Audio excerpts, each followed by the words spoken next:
ইতিহাস, ঐতিহ্য, প্রকৃতি সব মিলিয়ে দারুণ একটা দেশ স্পেন। আজকে আমরা স্পেনের দক্ষিণের একটি শহরে যাচ্ছি।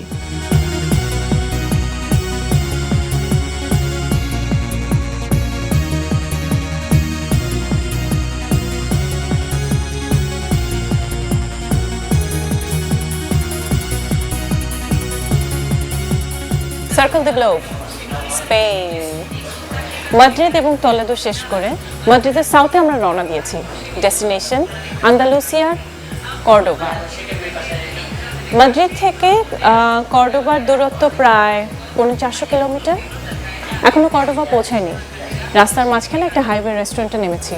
আমি আমার টিম লাঞ্চ করব।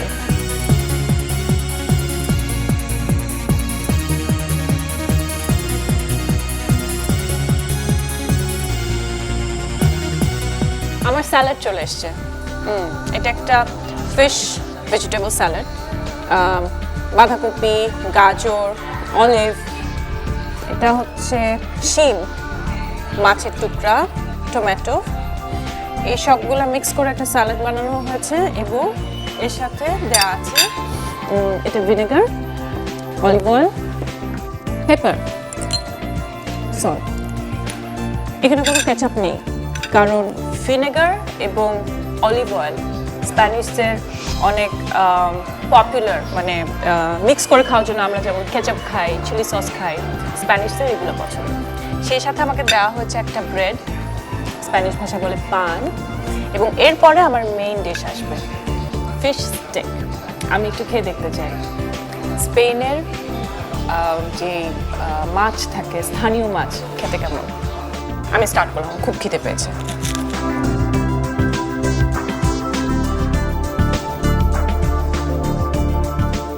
এই স্যালাড অনেক নিউট্রিশাস, হেলদি। আমরা যদি ডেইলি একটা মিলে এই স্যালাড খেতাম, কিছু বলার নেই, অভ্যাস নেই।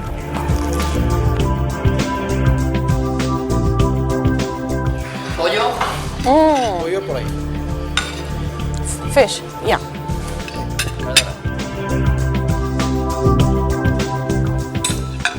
Gracias. আমি একটা স্প্যানিশ শব্দ শিখেছি, গ্রাসিয়াস মানে থ্যাংক ইউ। আরেকটা ওলা মানে হ্যালো। আমার ফিশ স্টেক চলে এসছে, আমার ডিরেক্টরের চিকেন স্টেক চলে এসছে।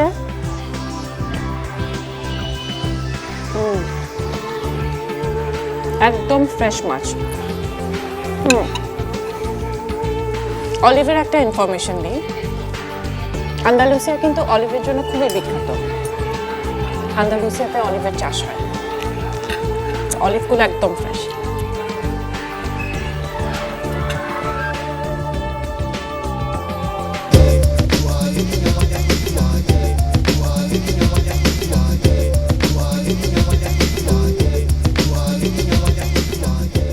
লাঞ্চ শেষ করে আমরা যাত্রা শুরু করলাম কর্ডোবার দিকে।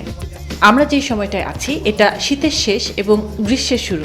ভীষণ সুন্দর আবহাওয়া। বাংলাদেশের শরতের আকাশের মতো সাদা সাদা মেঘ ভাসছে। বেশিরভাগই সমতল রাস্তা। সমতল রাস্তা ছাড়াও পাহাড়ের মাঝখান দিয়ে রাস্তা করা হয়েছে, আর রয়েছে চমৎকার কিছু ব্রিজ।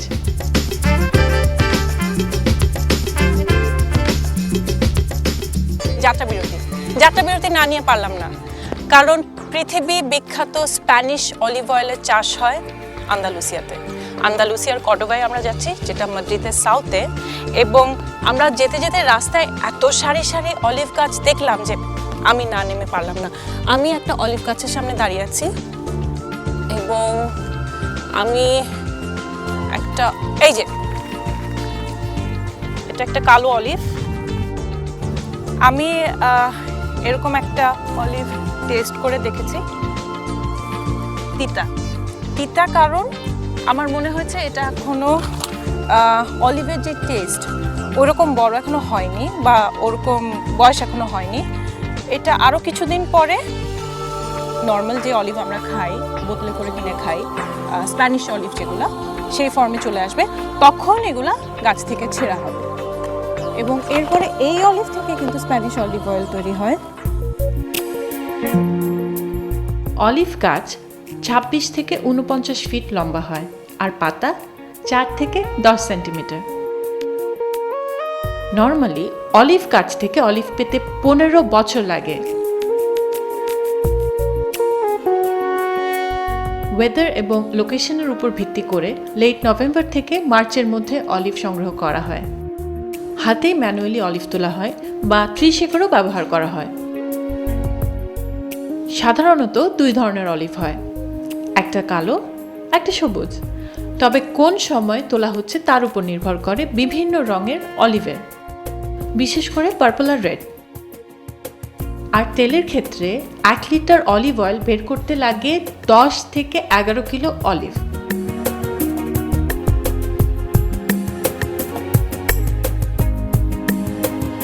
এত সারি সারি গাছ, এত সুন্দর করে চাষ হয়, ইটস বিউটিফুল।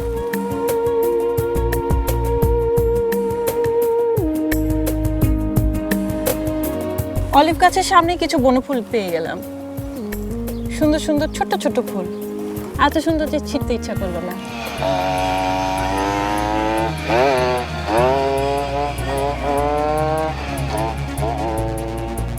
আবার যাত্রা শুরু। আমি আগে বলেছিলাম যে 450 কিলোমিটার দূরত্ব মাদ্রিদ থেকে কর্ডোবা, আমাদের আর 100 কিলোমিটার মতো বাকি। চলে।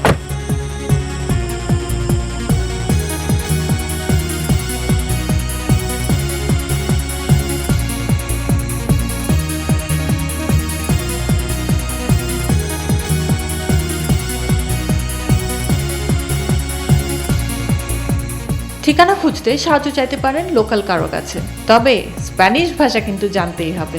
Bueno, déjalo, luego.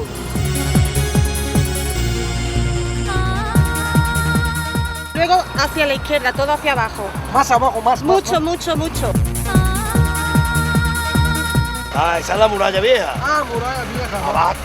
Aparcar por ahí y ya. এক সময়কার রোমান শহর কর্ডোবা চিত্রকলায় অনেক সমৃদ্ধশালী ছিল। 169 থেকে 152 বিসির মধ্যে এই শহরের গোড়াপত্তন হয়। 8ম শতাব্দীতে কর্ডোবা শুধুমাত্র বাণিজ্যের জন্য প্রসিদ্ধ ছিল না, বিখ্যাত সব কবি এবং দার্শনিকদের বিচরণ ছিল এই শহরে। শান্তিপূর্ণ শহর হিসেবে কর্ডোবা সুপরিচিত ছিল। Hello Bangladesh. কর্ডোবা পৌঁছে গেছে, অনেক টায়ার্ড, একটা আইস কফি খাবো, এরপরে কর্ডোবার টুরিস্ট স্পটসগুলোতে আমরা বেরিয়ে পড়বো।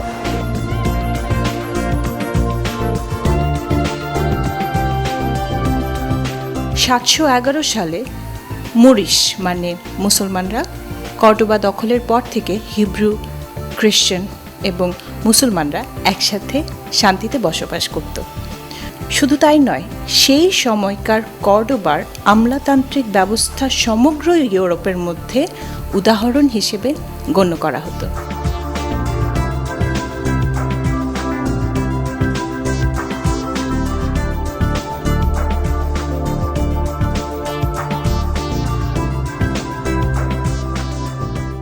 কর্ডোবার রাস্তাগুলো শুধু সুন্দরই না, ভীষণ পরিষ্কারও। পরিপাটি করে বাড়িগুলো বিভিন্ন ফুল দিয়ে সাজানো।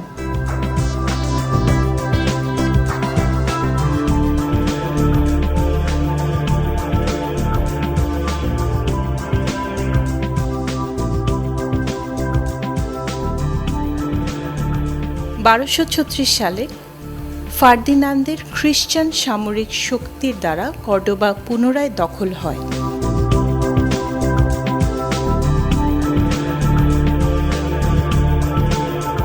বিংশ শতকে সমস্ত সুযোগ সুবিধার উপকরণ দিয়ে এই শহরের আধুনিকায়ন শুরু হয় এবং 315,000 মানুষের এই শহর দক্ষিণ স্পেন এবং ইউরোপের যোগাযোগ কেন্দ্রবিন্দুতে পরিণত হয়।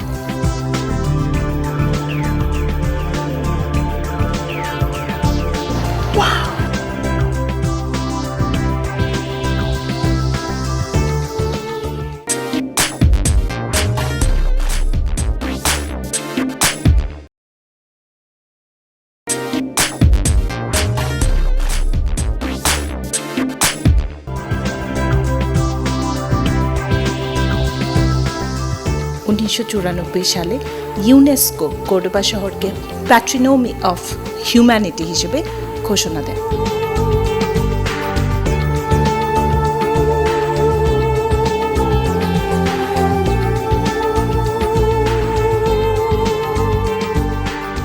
একটা অনেক ইন্টারেস্টিং তথ্য পেলাম।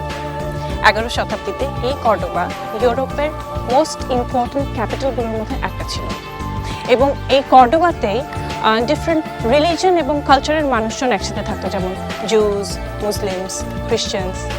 এবং আমি খুব পপুলার আমাদের দেশে খাওয়া হয় এরকম একটা ফলের গাছের সামনে দাঁড়ানো। বলেন তো কোন ফলের গাছ? কমলা। আমি একটা কমলা গাছের সামনে দাঁড়ানো, আমি খুবই এক্সাইটেড, কারণ আমি এর আগে কখনোই কমলা গাছ দেখিনি। কমলা ধরে আছে, আমার ইচ্ছে হচ্ছে কমলাটা ছিঁড়ে এখানে খাই, কিন্তু সেটা সম্ভব না। এখানে সারি সারি কমলা গাছ, এবং এই আশেপাশের যে সারি সারি বাড়ি, বারান্দা দেখে আমি পাগল হয়ে যাচ্ছি। এত সুন্দর করে ছোট ছোট গাছের টব লাগানো, ছাদের মধ্যে ফুল। কর্ডোবাবাসীরা, শুধু কর্ডোবাবাসীরা, আমার মনে হয় পুরো স্পেনবাসীরা ফুল অসম্ভব ভালোবাসে, ফুল ফল। আমরা এখন ঐতিহাসিক কিছু জায়গায় যাব।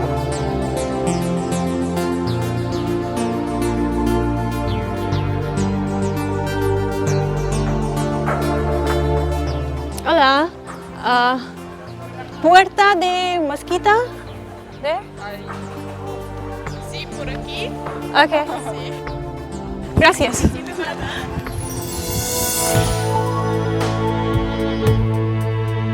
কর্ডোবার অনেক গুরুত্বপূর্ণ স্মৃতিস্তম্ভ বা মনুমেন্টের মধ্যে একটা হচ্ছে এর প্রাক্তন মসজিদ। আমরা আছি কর্ডোবা সেন্টারে।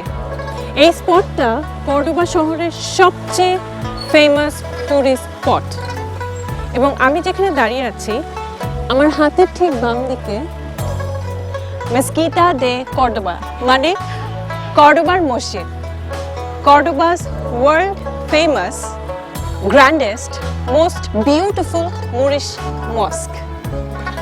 আর এই মসজিদের যে মিনার, ওই মিনারটা হচ্ছে বেল টাওয়ার। এই মিনার মানে বেল টাওয়ারটা খুবই বিখ্যাত, কারণ এই বেল টাওয়ারে উঠে কর্ডোবা শহরটা খুব সুন্দর করে দেখা যায়।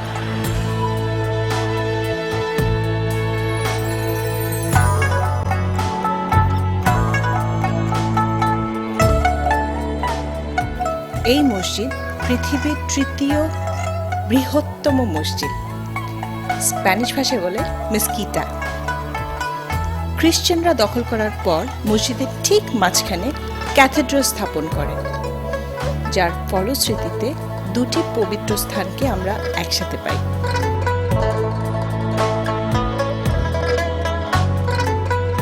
ঘোড়ার গাড়ির পাশে যে ওয়ালটা দেখছেন সেটা হলো মসজিদের পশ্চিম দেয়াল, যেটা ভীষণ রকম লম্বা। মসজিদের বর্ণনা, নাম Mezquita de Cordoba, Mezquita cathedral Cordoba, mosque cathedral of Cordoba. স্থান কর্ডোবা, আন্দালুসিয়া, স্পেন। সাল 784 থেকে 987।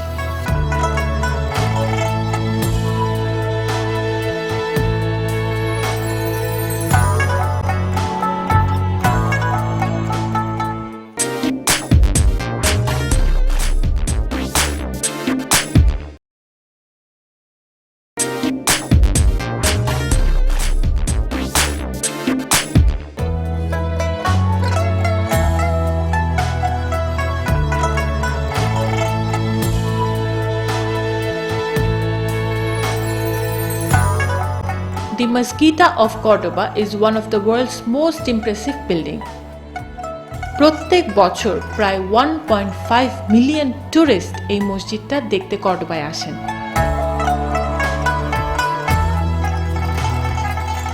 প্রায় 24,000 স্কোয়ার মিটার জুড়ে এই মসজিদ দাঁড়িয়ে আছে 865টি কলমের উপর, আর কলমগুলো জ্যাসপার, মার্বেল, গ্রানাইট সহ অনেক কিছু দিয়ে তৈরি। মরিশ আর্কের বৈশিষ্ট্য হলো হর্সশু প্যাটার্ন। বাইরের দিকে ডিজাইনে সেই প্যাটার্নটা নিখুঁত কারুকার্যে ফুটিয়ে তোলা হয়েছে।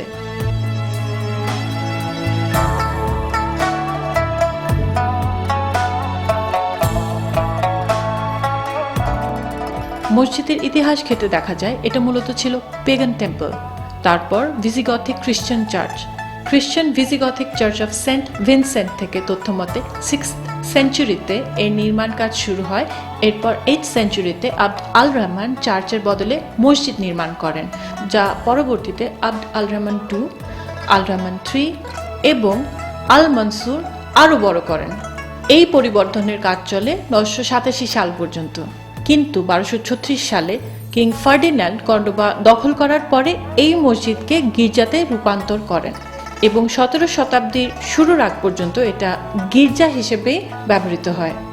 পরবর্তীতে উম্মায়দ মোস এটিকে মসজিদ রূপান্তর করেন, সাথে নতুন ভবনও নির্মাণ করেন।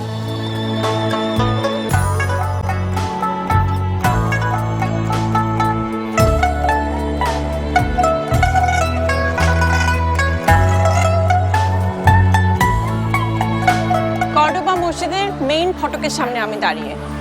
মসজিদের ফটকটা এত সুন্দর, আর্কিটেকচারাল ওয়ার্ক এত দারুণ,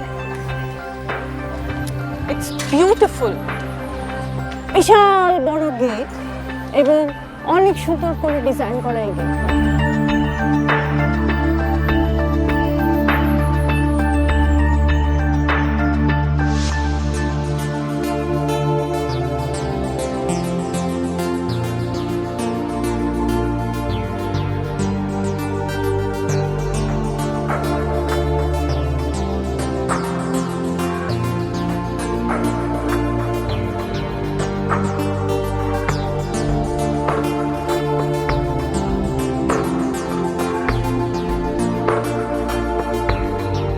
কর্ডোবার মসজিদের সাথে একটা মিউজিয়াম আছে, এই যে মিউজিয়ামের গেট, পাথরের ওয়াল। ও দরজাটা দেখা উচিত, বিশাল বড় দরজা, কাঠের সাথে পেতলের কাজ করা।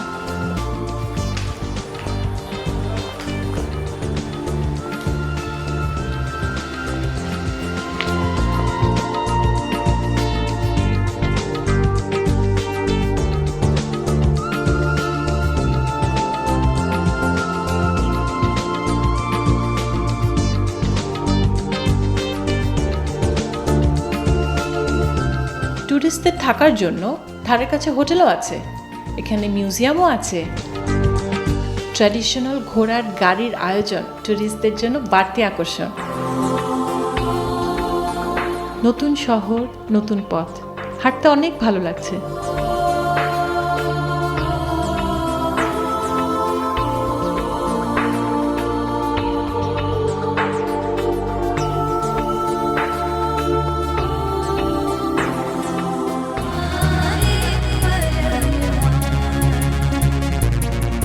এটা হচ্ছে স্ট্যাচু অফ স্যান রেফায়েল। স্যান রেফায়েলকে বলে পেট্রন অফ কর্ডোবা। এই মিনারের উচ্চতা 93 মিটার।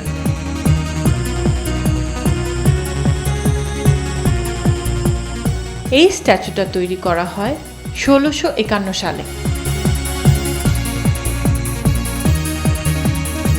ওপেন এক্সিবিশনও রয়েছে।